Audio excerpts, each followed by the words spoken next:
Good morning dear children's. आज हम पढ़ेंगे समास।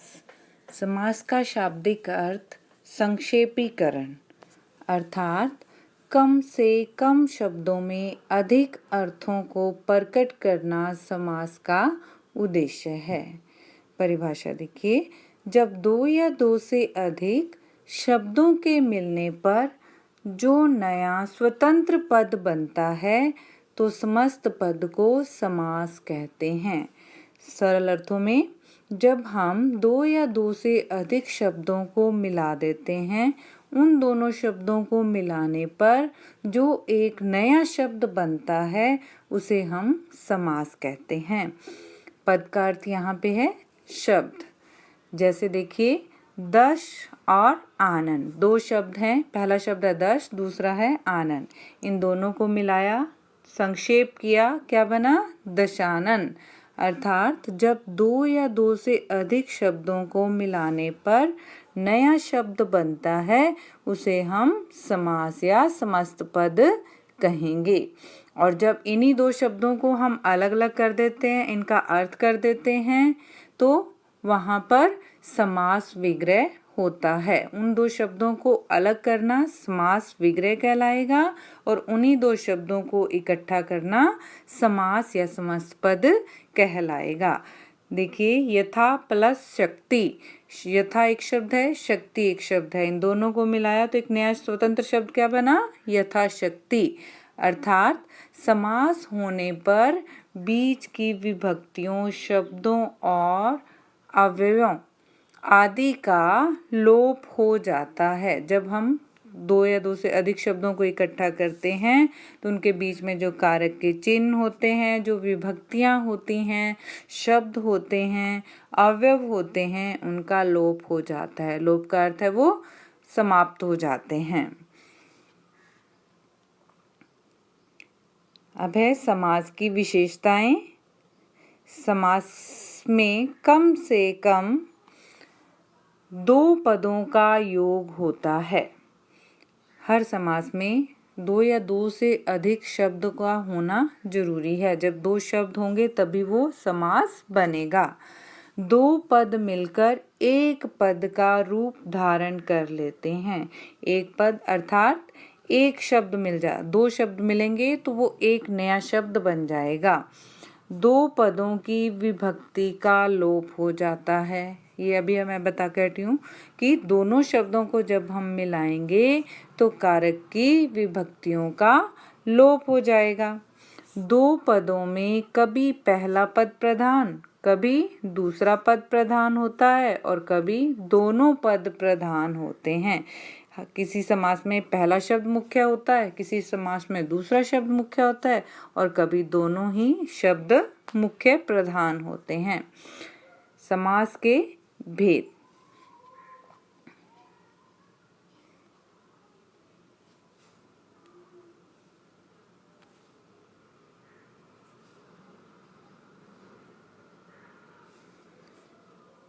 समास के 6 भेद होते हैं जो निम्नलिखित है। सबसे पहले है अव्ययीभाव समास, सेकंड तत्पुरुष समास, कर्मधारय समास, द्विगु समास, द्वंद्व समास और बहुब्रीहि समास। इस तरह समास के 6 भेद होंगे। सबसे पहले हम पढ़ेंगे अव्ययीभाव समास। अव्ययीभाव समास में, जैसे कि इसके नाम से पता चल रहा है, जिस समास का पहला पद अवयव हो उसे अव्ययीभाव समास कहते हैं। इसका पहला पद या पूर्व पद प्रधान होता है, अर्थात मुख्य होता है पहला शब्द। इसके आरंभ में अव्यय होने के कारण ही इसे अव्ययीभाव समास कहते हैं। देखो बच्चों, आपको अवयवों का पता होना चाहिए। अवयव कौन कौन से होते हैं? प्रति, अनु, उप, आ, भर, यथा, नी, हर। इन शब्दों को हम अव्यय कहते हैं, अर्थात जिनकी न विभक्ति, लिंग, वचन, जिनको हम चेंज नहीं कर सकते, जिनको हम बदल नहीं सकते। इनको न लिंग में बदल सकते हैं, न पुल्लिंग में, न स्त्रीलिंग में, न हम विभक्ति में चेंज कर सकते हैं इसको, ना हम लिंग में चेंज कर सकते हैं। तो जो शब्द ना विभक्ति और लिंग कारक किसी में भी चेंज नहीं होते वो अव्यय कहलाते हैं। पूर्व पद में अव्यय होने से समस्त पद अव्यय हो जाता है। जैसा कि मैंने बताया था, जिन शब्दों के पहले अव्यय शब्द होंगे, अव्यय शब्द कौन कौन से होते हैं? यथा, अनु, उप, आ, भर, हर, ये शब्द जिनके आगे लगे होंगे वह अव्ययी भाव समास होगा। अब देखिए एग्जाम्पल, आजीवन। आजीवन में पहला शब्द अव्यय है आ का अर्थ होता है भर या तक, जीवन भर। समास विग्रह क्या होगा इसका? जीवन भर। यथाशक्ति, यथाशक्ति में पहला शब्द क्या है? यथा। यथा क्या है? अव्यय है। तो अव्यय में पहला शब्द अगर अव्यय हो तो अव्ययी भाव समास होता है। यथा होता है के अनुसार, शक्ति के अनुसार। इसी तरह आजन्म, जन्म से लेकर, यथाशीघ्र, जितना शीघ्र हो। प्रति, प्रति से भी बहुत सारे शब्द बनते हैं, प्रतिदिन, प्रतिमाह, प्रतिवर्ष, अर्थात समास विग्रह होगा वर्ष वर्ष, प्रति वर्ष। आगे देखिए, प्रतिदिन, बेकाम, बे बिना काम के, भर पेट, पेट भर करके, निडर डर रहित, यथा समय, समय के अनुसार, हर घड़ी, संदेह रहित अर्थात प्रत्येक घड़ी। ये थे जिन शब्दों के पूर्व में अव्यय लगे होते हैं तो वो अव्ययी भाव समास होता है। इस समास की एक और विशेषता है, अव्ययी भाव समास में कुछ ऐसे पद भी हैं जिनमें पहला पद अव्ययी नहीं है किंतु समस्त पद मिलकर के अव्यय बन जाता है। अर्थात पहला शब्द इसमें अवयव नहीं होगा, तो जिसमें अवयव नहीं होगा वो क्या होंगे? दोनों शब्द होंगे एक जैसे। अर्थात जहाँ पर भी एक जैसे दो शब्द मिलते हैं वहाँ पर अव्ययी भाव समास होता है। देखिए, रातों रात एक जैसे शब्द हैं, हाथों हाथ, गली गली, साफ साफ, सालों साल। तो इनका समास विग्रह क्या होगा? रातों रात, रात ही रात में, हाथों हाथ, हाथ ही हाथ में, और गली गली, प्रत्येक गली, साफ साफ, बहुत साफ, सालों साल, बहुत साल। तो ये था अव्ययी भाव समास जिसमें पहला शब्द अवयव हो या फिर एक जैसे दो शब्द हों।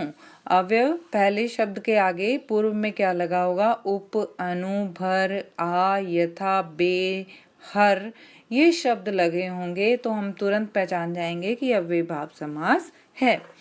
सेकंड देखिए, तत्पुरुष समास। तत्पुरुष जिस समास का उत्तर पद, उत्तर का अर्थ है बाद वाला, बाद वाला शब्द प्रधान हो और समास करने पर पहली विभक्ति का लोप हो जाए। विभक्ति कारक के जो चिन्ह होंगे, कारक आप सभी को आते ही हैं, कारक के जो चिन्ह हैं उनका लोप हो जाएगा जब हम इन शब्दों को इकट्ठा करेंगे, समास बनाएंगे, उसे तत्पुरुष समास कहते हैं। कारक और अन्य आधार पर तत्पुरुष के निम्नलिखित भेद होते हैं। अब जो चिन्ह लुप्त होगा उसी का कारक का नाम जो क्या है उस तत्पुरुष समास के आगे लग जाएगा। अब कारक के चिन्ह हैं, कर्ता ने कर्म को करण से संप्रदान के लिए अपादान से अलग होना, संबंध का के की और अधिकरण में पर। अर्थात ये जो चिन्ह हैं, जहाँ भी आपको समास शब्दों को अलग करने पर जहाँ भी ये कारक के चिन्ह मिलेंगे वहाँ पर तत्पुरुष समास होगा और उस चिन्ह और उस विभक्ति के आधार पर उस तत्पुरुष समास का नामकरण हो जाएगा। सबसे पहले देखिए, कर्म तत्पुरुष, जिसके पूर्व पद में कर्म कारक का लोप हो वहाँ कर्म तत्पुरुष होता है। अब समस्त पद या समास देखिए, स्वर्ग प्राप्त। अब इसको अलग अलग कीजिए। स्वर्ग को प्राप्त, कौन सा कारक का चिन्ह निकला? को क्या है? कर्म। शरणागत, शरण में, ये मिस्टेक्स हो गई हैं टाइपिंग में, ये नहीं है इसका एग्जाम्पल। नेक्स्ट है मरणासन भी गलत दिया हुआ है। परलोक गमन, परलोक गमन, परलोक को गमन, इसमें भी कारक का चिन्ह क्या है? को। यहाँ पर को है इसलिए यहाँ पे कर्म तत्पुरुष है। ग्रामगत, ग्राम को गया हुआ। जहाँ पर भी हम शब्दों को अलग करें और कर्म कारक निकले वहाँ पर कर्म तत्पुरुष समास होगा।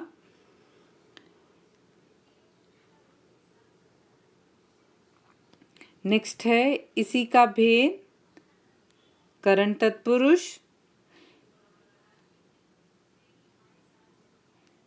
करण तत्पुरुष समास में जिसके पूर्व पद में करण कारक का लोप हो जाता है वहां करण तत्पुरुष समास होता है। अब करण में कौन सा चिन्ह होता है? कर्ता ने कर्म को करण से या से द्वारा, जहां भी दो शब्दों को हम अलग करेंगे से या से द्वारा निकलेगा वहां पर करण तत्पुरुष होगा। देखिए तुलसीकृत, तुलसी द्वारा कृत, तुलसी के द्वारा लिखा गया, कारक का चिन्ह क्या निकला? द्वारा, तो ये कौन सा हो गया? करण तत्पुरुष। भय आकुल, भय से आकुल, यहाँ पर से निकला है, करण कारक है। रेखांकित, रेखा से अंकित, करण कारक। से कष्ट साध्य, कष्ट से साध्य, कौन सा हुआ? करण कारक। अर्थात जहाँ भी से या से द्वारा निकलेगा कारक का चिन्ह वहाँ करण तत्पुरुष समास होगा। इसी तरह नेक्स्ट संप्रदान तत्पुरुष, जहाँ समास के पूर्व पद में संप्रदान की विभक्ति का लोप होता है वहाँ संप्रदान तत्पुरुष होता है। अब देखिए संप्रदान का चिन्ह क्या होगा? कर्ता ने कर्म को करण से संप्रदान के लिए, अर्थात जहाँ भी के लिए विभक्ति होगी या चिन्ह होगा वहाँ पर संप्रदान तत्पुरुष होगा। जेब खर्च, जेब के लिए खर्च। युद्ध भूमि, युद्ध के लिए भूमि। इसी तरह आगे देखिए हवन सामग्री, हवन के लिए सामग्री। रसोई घर, रसोई के लिए घर। नेक्स्ट है अपादान तत्पुरुष, जहां अपादान कारक की विभक्ति का लोप हो वहां अपादान तत्पुरुष होता है। अपादान कारक की विभक्ति कौन सी होगी? कर्ता ने कर्म को करण से संप्रदान के लिए अपादान से अलग होना। करण कारक में भी से होता है और अपादान में भी से होता है, लेकिन करण कारक में से वस्तु जुड़ रही है और अपादान में से वस्तु हट रही है, अलग होने का भाव होता है। यहाँ देखिए भयभीत, भय से भीत। देश निकाला, देश से निकाला, यहाँ पर से आ गया इसलिए यहाँ पे अपादान तत्पुरुष है। नेक्स्ट देखिए धनहीन, धन से हीन, यहाँ भी अपादान। नेक्स्ट है अधिकरण तत्पुरुष, जहाँ अधिकरण कारक की विभक्ति का लोप होता है। अधिकरण की विभक्ति होती है में और पर, में पर, जहाँ भी हम समस्त पद को अलग करेंगे में या पर कारक का चिन्ह निकलेगा वहाँ पर अधिकरण तत्पुरुष होगा। एग्जाम्पल देखिए शरणागत, जो पहले गलत दिया हुआ था, शरण में आगमन। पुरुषोत्तम, पुरुषों में उत्तम। युद्धवीर, युद्ध में वीर। में सभी में कारक का चिन्ह आ रहा है इसलिए यहाँ पे ये अधिकरण तत्पुरुष है। नेक्स्ट देखिए संबंध तत्पुरुष, जहाँ संबंध कारक की विभक्ति का लोप हो वहाँ संबंध तत्पुरुष होता है। अब संबंध कारक की विभक्तियां क्या होती है? का, के, की, रा, रे, री। तो का, के, की, अर्थात जहाँ भी संबंध का, के, की आए वहाँ पर तत्पुरुष संबंध तत्पुरुष समास होगा। राजपुरुष, राजा का पुरुष। राजसभा, राजा की सभा। तो यहाँ पर का, की आ रहा है तो ये कौन सा समास होगा? संबंध तत्पुरुष समास होगा। अब तत्पुरुष समास के कुछ अन्य भेद भी हैं। सबसे पहले है न्याय समास। न्याय समास जैसे कि इसके नाम से ही पता चल रहा है, निषेध को सूचित करता है, नहीं को। नहीं अ या अन लगाकर न्याय तत्पुरुष समास होता है। जहाँ भी अभाव हो, कमी हो, निषेध हो, इनको सूचित करने के लिए अ या अन लगाकर न्याय तत्पुरुष समास होता है। एग्जाम्पल, अधीर न धीर, जो धैर्यशाली नहीं है। ए का मतलब यहाँ पे नहीं है। अयोग्य योग्य नहीं है। नहीं का भाव है, मना करने का भाव है, अन का भाव है, वहां पर न्याय तत्पुरुष समास होगा।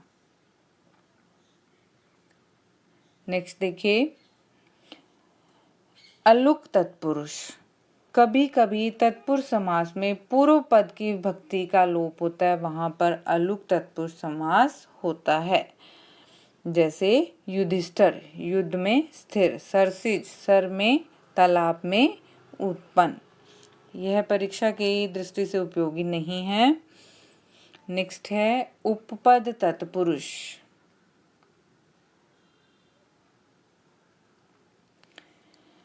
उपपद तत्पुरुष होता है जिस समास में कोई उपपद अर्थात बाद में कृदंत पद हो। कृदंत पद से अर्थ है क्रिया का शब्द हो, वहां उपपद तत्पुरुष होता है। जैसे जलज, जल में, उत्पन्न। मनोज, मन में, उत्पन्न। बाद में क्या आ रही है? उत्पन्न क्या है? क्रिया है। तो यहाँ पर उपपद तत्पुरुष होगा। तो अभी मैंने आपको बताया तत्पुरुष समास। तत्पुरुष समास में जब हम दो शब्दों को अलग करते हैं, विग्रह करते हैं, तो कारक की विभक्तियां निकलती हैं, और जिस कारक की विभक्ति निकल रही है वो कारक का तत्पुरुष समास होता है। जैसे को निकल रहा है तो कर्म तत्पुरुष, से निकल रहा है तो करण तत्पुरुष, में निकल रहा है तो अधिकरण तत्पुरुष। तो जहां पर भी कारक के चिन्ह निकलेंगे उसी आधार पर तत्पुरुष समास का नाम होगा। दूसरा न्याय तत्पुरुष, जहां भी अभाव होगा वहां पर न्याय तत्पुरुष, अलुक तत्पुरुष और उपपद तत्पुरुष। नेक्स्ट है कर्मधारय समास। कर्मधारय समास जिस समास में पूर्व पद उपमेय या विशेषण हो, जहां पर भी पहला शब्द क्या होगा? विशेषण होगा, विशेषता बताई गई होगी। दूसरा पद उपमान या विशेष्य होगा, विशेषता सूचक होगा, उसे कर्मधारय समास कहते हैं। अर्थात जहां पर भी पहला शब्द विशेषण होगा तथा दूसरा उपमान या विशेष्य होगा, उसे कर्मधारय समास कहते हैं। यहाँ देखिए समस्त पद है प्रधानाध्यापक। अध्यापक की विशेषता क्या है? वो प्रधान है। पहला शब्द क्या है यहाँ पर? विशेषता, प्रधान है जो अध्यापक। नील कमल, कमल की विशेषता क्या है? वो नीला है। पीतांबर, पीला है जो वस्त्र, अर्थात वस्त्रों की विशेषता क्या है? वो पीली है, पीले हैं। अर्थात जहां भी विशेषता बताई जाएगी वो विशेषता बुरी भी हो सकती है और अच्छी भी हो सकती है। कुबुद्धि, बुरी बुद्धि, बुद्धि की विशेषता क्या है? वो बुरी है। तो जहां पर भी हम विशेषता बताएंगे वहां पर कर्मधारय समास होगा। उपमेय उपमान सूचक देखिए, घनश्याम, घन के समान श्याम, अर्थात श्याम की विशेषता बताएगी किसके समान है? घन के समान है। कमल नयन, नयन किसके समान है? कमल के समान है। तो जहां पर भी उपमेय उपमान विशेषता का विशेषण विशेष्य का भाव होगा वहां कर्मधारय समास होगा। नेक्स्ट है द्विगु समास। जिस समास के पूर्व पद में संख्यावाचक शब्द होता है, पहला शब्द क्या होगा? संख्यावाची। कर्मधारय में मैंने क्या बताया था? पहला शब्द विशेषता बताएगा। जहां पर विशेषता बताएगा पहला शब्द वहां पर कर्मधारय समास, और जहां पर संख्या बताएगा पहला शब्द वहां द्विगु समास होगा। यहाँ देखिए, अब संख्या देखिए, पंचवटी, पंचवटी में पंच क्या है? पांच, पहला संख्यावाची शब्द है। और जब हम इसका समास विग्रह करेंगे तो अंत में समूह या समाहार लगाएंगे। नवरत्न, 9 रत्नों का समाहार। त्रिफला, 3 फलों का समाहार या समूह। समाहार भी लगा सकते हो और समूह भी लगा सकते हो। तो अर्थात जहां पर पहला शब्द क्या आएगा? संख्यावाची होगा, वहां द्विगु समास होगा। अष्टाध्यायी, 8 अध्यायों का समाहार। अष्टसिद्धि, 8 सिद्धियों का समूह। अर्थात जहां भी हम पहला शब्द संख्यावाची देखें, वहां द्विगु समास करेंगे। नेक्स्ट है द्वंद्व समास। जिस समास के अर्थ एवं महत्व की दृष्टि से दोनों ही पद प्रधान हो, दोनों ही समान हो, वहां द्वंद्व समास होता है। और जब हम समास को अलग अलग करते हैं तब उनमें से और, या और तथा का शब्द निकलते हैं, और जब हम इन दोनों शब्दों को इकट्ठा करते हैं तो और या तथा का लोप हो जाता है दोनों को मिलाने पर। अब देखिए देश विदेश, दोनों को अलग अलग कीजिए, क्या निकलेगा? देश और विदेश। इसी तरह माता पिता, माता और पिता। तो यहाँ पर दोनों शब्द ही प्रधान हैं, और जब हम दोनों शब्दों को अलग अलग करेंगे तो बीच में से और, तथा और या निकलेगा। राजा रानी, सुख दुख, बहुत सारे एग्जाम्पल दिए हैं यहाँ पर। नेक्स्ट है लास्ट बहुब्रीहि समास। जिस समास के दोनों पदों में कोई भी पद प्रधान नहीं होता बल्कि समस्त पद किसी अन्य पद का प्रधान होता है, उसे बहुब्रीहि समास कहते हैं। ध्यान से देखिए, जहां पर भी जो शब्द लिखे हैं वो अर्थ ना निकल करके कोई तीसरा अर्थ, अन्य अर्थ निकलेगा, वहां बहुब्रीहि समास होगा। एग्जाम्पल लंबोदर, इसका अर्थ क्या है? लंबा है उदर जिसका। किसका होता है लंबा उदर? गणेश जी का। तो यहाँ पर जो लिखा है वैसा अर्थ ना निकल करके अन्य अर्थ निकला है गणेश जी, तो यहाँ पर ये बहुब्रीहि समास है। इसी तरह चक्रपाणि, चक्र है हाथ में जिसके, किसके रहता है? अर्थात विष्णु जी। तो जो लिखा है वो अर्थ ना होकर के अन्य अर्थ निकल रहा है, इसलिए यहाँ पे बहुब्रीहि समास है। नीलकंठ, नीला है कंठ जिसका, अर्थात शिव जी, तो यहाँ पर बहुब्रीहि समास है। बच्चों यहाँ ध्यान से देखिए, अगर हम नीला है कंठ जिसका सिर्फ इतना लिख देते हैं तो ये कौन सा समास होगा? विशेषता के कारण कर्मधारय समास बन जाएगा। सेम चक्रपाणि में भी चक्र है पानी जिसमें, अर्थात ये उसकी विशेषता है, तो यहाँ पर क्या होगा? पहला शब्द विशेषता सूचक है, वहां पर कर्मधारय समास होगा। जब हम अन्य अर्थ लिखेंगे तभी यह बहुब्रीहि समास बनेगा। जैसे चक्र है पानी जिसमें विष्णु जी, तभी यह बहुब्रीहि समास होगा। इसी तरह नीला है कंठ जिसका शिव जी, शिव जी लिखेंगे तभी ये बहुब्रीहि समास होगा, नहीं तो ये कर्मधारय समास होगा। एक एग्जाम्पल इसका दशानन का भी है। दशानन में पहला शब्द अगर हम देखें संख्यावाची है तो 10 मुखों का समूह, तो वहां पर द्विगु समास। अगर हम कर दें 10 दशानन, 10 मुख हैं जिसके सिर्फ विशेषता, तो ये कर्मधारय समास। और अगर हम कर दें 10 आनन, 10 हैं मुख जिसके, अर्थात रावण, तो यह बहुब्रीहि समास होगा। दोबारा देखिए सभी समास। अव्ययी भाव में पहला शब्द अव्यव, तत्पुरुष समास में दोनों शब्दों को अलग करेंगे तो कारक के चिन्ह निकलेंगे। द्विगु समास में पहला शब्द संख्यावाची होगा, द्वंद्व में दोनों शब्दों को अलग करने पर और निकलेगा, और कर्मधारय में पहला शब्द विशेषता सूचक होगा, अच्छी भी हो सकती है बुरी भी हो सकती है, और बहुब्रीहि में तीसरा अर्थ निकलेगा, अर्थात जो लिखा है वो ना अर्थ निकल करके अन्य अर्थ निकलेगा, वो बहुब्रीहि समास होगा। तो ये थे अगर आपको मेरी वीडियो अच्छी लगी तो प्लीज़ लाइक, शेयर और कोई भी अपडेट मिस ना करने के लिए मेरे चैनल को सब्सक्राइब करें।